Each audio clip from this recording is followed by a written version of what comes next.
presentation this morning. We again thank the Maryland Municipal League for this great opportunity. I have a question to ask each of you. How many of you remember the program in 1973, $6 Million Man? Oh, I see a few hands. $6 Million Man. We have. Some of you all remember the $6 Million Man. Well, we're going to take you on a journey along with Seat Pleasant, Maryland. And if you look at Colonel Steve Austin, the main character of the program, think of Steve Austin as Seat Pleasant, a smart city of excellence. As you all know, that Steve Austin was up into space, and his spacecraft had a difficult challenge orbiting back into Earth. He had a crash landing. That crash landing gave a serious problem for him, health-wise. He was near death. He was about to die. He lost an eye. He lost 2 legs. He lost an arm. He had to go through surgery, and instead of rebuilding a broken man, they made him new again. So in that process, we want you to envision Seat Pleasant, a smart city of excellence, as a city that had gone through turmoil and troubles and trials and tribulations. It's a city whose economy was dwindling and going down. It had crime problems in the city. We had a lack of resources. We're in the shadows of the nation's capital that takes up all of the energy and the attention and the resources. And so we had to find a new way of engineering the way we do business in a smart city of excellence. So we have to look at Colonel Steve Austin in his debilitated state, on the surgery table as you see before you, broken, tattered, not knowing if he would live to see the next day. And so they began to work with him. They gave him a new eye. Then they worked on his legs and gave him new legs. Then they worked on his arms. For us, we say that the eyes is the equivalent of our police department, our public safety personnel. Our legs is the equivalent of our public works department. And the arm is equivalent to our code enforcement division. Since the last recession, many cities like Seat Pleasant has gone through a difficult experience, almost near-death experience. Places like Detroit, Michigan, gone bankrupt. Places like other places in California has gone bankrupt. We see a lot of cities struggling and having a problem of being able to keep up with the various demands that they have. And so, how do we come back is the question. How do we revive cities? How do we make cities strong again in the United States of America and ultimately around the world? Many people look at small cities, and most of us here in the state of Maryland are considered to be small cities according to the National League of Cities. 27 in Prince George's County, 157 in the state of Maryland, and 18,000 municipalities in the United States.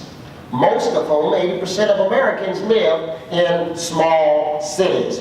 But we can do things to make things better. So the example that you will hear about this morning is Seat Pleasant, a smart city of excellence. And our 5-year transformation. We are begun a 5-year transformation. It will not happen overnight. This is a $30 million project that Seat Pleasant has undertaken, and we're excited to be the first small, smart city in the world. Smart technologies help us on multiple levels in the playing field to compete in this new world. We want to be able to compete not just among our peers, but as well as to compete with national cities like New York, Washington, D.C. Why do we want to do that? Because our residents our citizens are just as deserving as anybody in the large cities of this United States. Our municipal leaders here at Maryland Municipal League work extremely hard every single day, just like they do in the large cities of this country. And so therefore, how do we level the playing field for those of us in small municipalities? Seat Pleasant has defined itself as a smart city that offers services that are better, faster, and more personalized, making it a city for me, using information and communication technology with the Internet of Things. That is how we define smart cities. Others define it a little differently, but that is our definition of smart cities. Remember, it is not just about the technology that is being used, but it is about the people who are utilizing the technology. All of us in here have apparatuses, technology, advanced technology, whether it's an Apple phone, I gotta say Apple phone, iPhone, or whatever apparatus that you have. But do you know how to operate it? Do you know how to use it? And with our strategic partners, they are working with us to better utilize our apparatuses in a smart city of excellence. Seat Pleasant has a population of just under 5,000 people. 17% of our population live below the poverty level, 16% unemployment. We have tremendous problems. How can this be when we live in the most affluent community of African Americans anywhere in the world? Per capita, there are more black millionaires in Prince George's County collectively than anywhere in the world. Yet, we have problems, we have challenges, and we have to find ways to better serve our residents in a smart city of excellence. But our compact size is our advantage, because throughout the United States, those cities that are attempting to become smart have to spend a lot of money to become there. It's very expensive to make this transition. I want to emphasize that. It's very expensive to make the transition. However, Seat Pleasant has found a way, and you will hear at the end of this presentation, and visit us at our booth, how you, the state of Maryland, can participate, and we can have more smart cities in the state of Maryland than anywhere in the Union. It empowers our elected officials, it empowers, most importantly, our citizens, and it empowers our staff to be able to be more effective and efficient with taxpayer resources. Effective and efficient. I want you to remember those two words. That's what it is about being a smart city. Utilizing the resources that we have. We cannot continuously tax our people to death. We cannot continue to try to take blood from a turnip. Taxing is not the way to go. I might sound like a Republican, I don't care. We cannot continuously tax our people. We have to be good stewards of the resources that we have. Utilizing the technologies through smart cities will help you to be effective and will help you to be efficient with the resources. We are developing with our strategic partner, International Business Machines, commonly referred to as IBM, as an Intelligent Operations Center. The Intelligent Operations Center serves as a shared service hub, where it is working in a multi-tenanted environment. So we are able to use all of the Internet of Things, all of the sensors, taps into the IOC, and then we are able to do analytics. Analytics is very important in this process. So as the data comes in, because data is what needs to be used to drive your decisions, as this data comes in, you are able to be prescriptive with that data, descriptive with that data, and as well as prescriptive as well. Our citizens deserve this. And so what we want to ensure is that each experience with our residents is individualized. It is personalized. And so with a smart device, they become the mayor. Yep, that's right. I have dethroned myself as the quintessential mayor of Seat Pleasant and Smart City of Excellence, and have given back the power to the residents of Seat Pleasant. We live in a Republican form of government. This is about the people. It is not about the elected officials. This government belongs to the people. Through smart cities, we are empowering our residents to gain the power of we, the people of the United States. That's what this is about.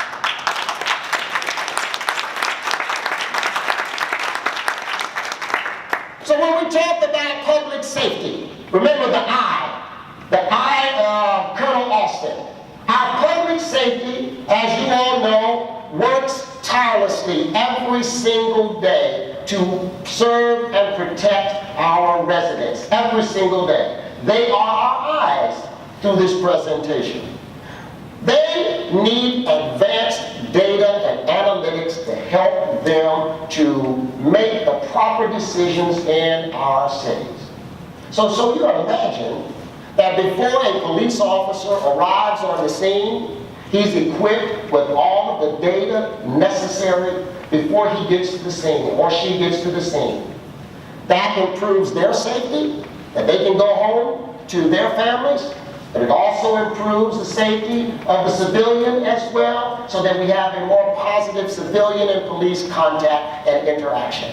This data is very important that is coming into our IOC system, and in coming into our IOC system, this information is disseminated out into our public safety personnel. Public Works. Public Works takes care of our infrastructure.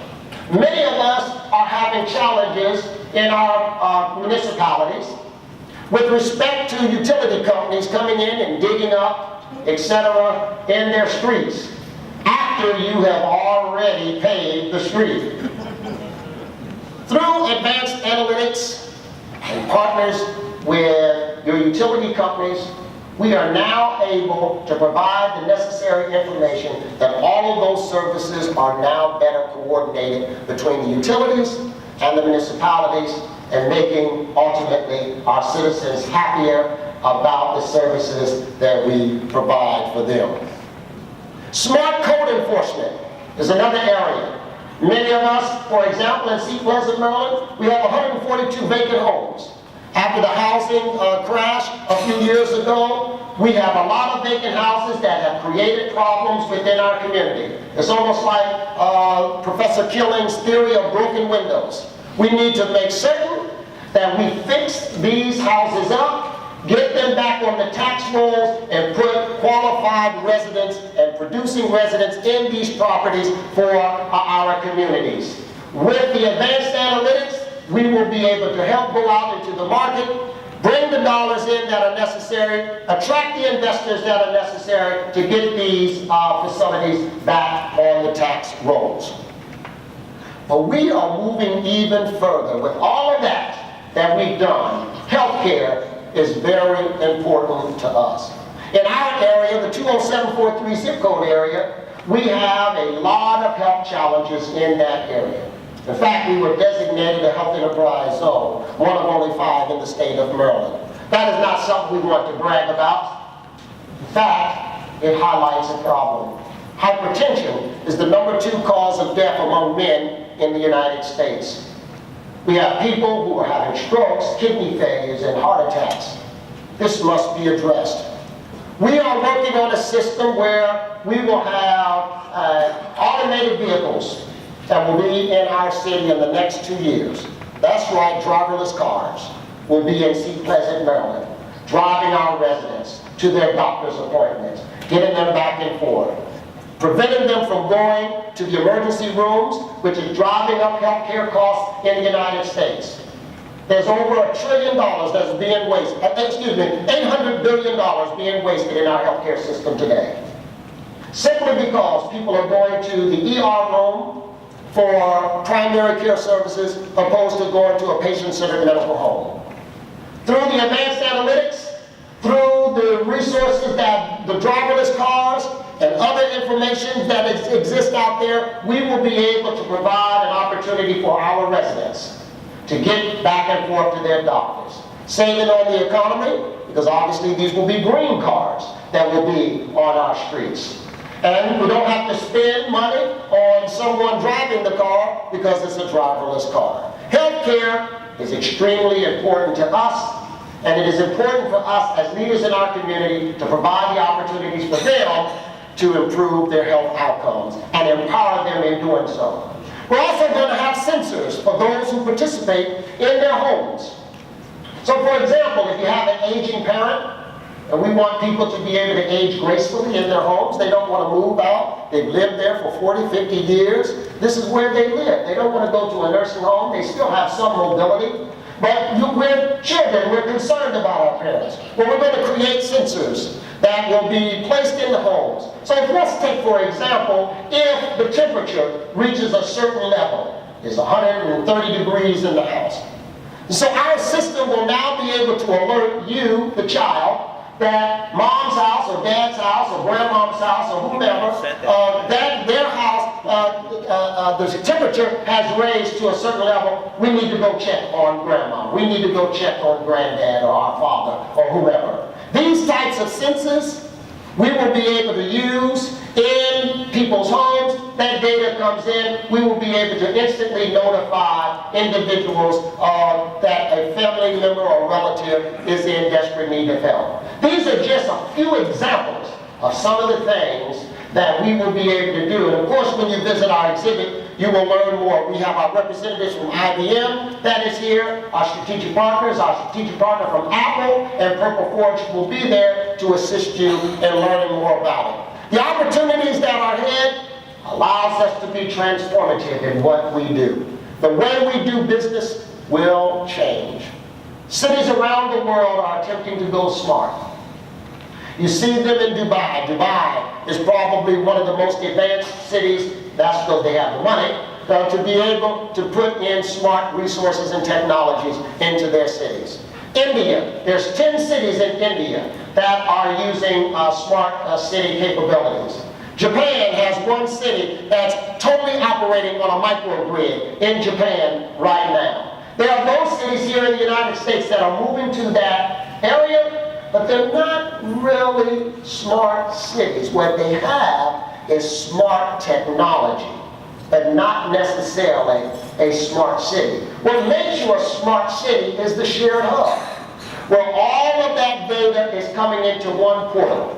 So if you have ShotSpotter for the police department, the ShotSpotter is the system that detects where a gun was shot. It also determines the caliber of gun that was used. And so now your police department can go directly to where the shot was going from, opposed to going to the victim. Because we want to be able to apprehend the person who is perpetrating the crime in our city. So you have your spot shot. You also have systems like Motion Loft. Motion Loft is a system that we will be using in Seat Pleasant, Maryland, to be able to count vehicular and pedestrian traffic in our city. This system, this sensor will allow us to determine what is the size of the vehicle, the type of the vehicle, the weight of the vehicle. All of that data, all of that information coming in is analytics that we can use to help us drive our decision. This transformation, as I mentioned at the beginning, is going to take us about 5 years. Our Intelligent Operations Center will be finished in November of 2017. That is the basis of our smart city. That is the backbone of our smart city. But over the next 5 years, you will see a major transformation. We invite you to join us on that journey. It is cloud-based, and so everything is in the clouds. You don't need physical infrastructure for your smart city. You just need to be able to tap into the cloud. Everything is cloud-based. We have a subscription model that we're putting in place that will allow every single municipality that is here, and from Maine to Miami, which is our target market, to be able to purchase a subscription. Most of cities will not want to spend $30 million to develop this technology. But for a monthly fee, and everything is subscription-based nowadays, for a monthly fee, you will be able to Subscribe to our ILC for whatever your needs might be. Your needs may be different from Princess Anne's needs. Your needs may be different from somebody else's needs. But this is an opportunity for you to analyze what your needs are and specifically buy the subscription that best meets the needs of your constituency. So we encourage you, at some point in time during this conference, we ask that you come to our exhibit. You will see something phenomenal. You will be able to have a hands-on experience. You will be able to touch the devices. You will be able to look at what we have built thus far in our ILC. I guarantee you, you will enjoy what you see in that system. And so we are very excited about this opportunity. We are very excited to share with you our Smart City of Excellence. We encourage you and we ask you to join us on the journey as we transform all of our cities into smart cities. God bless you and thank you.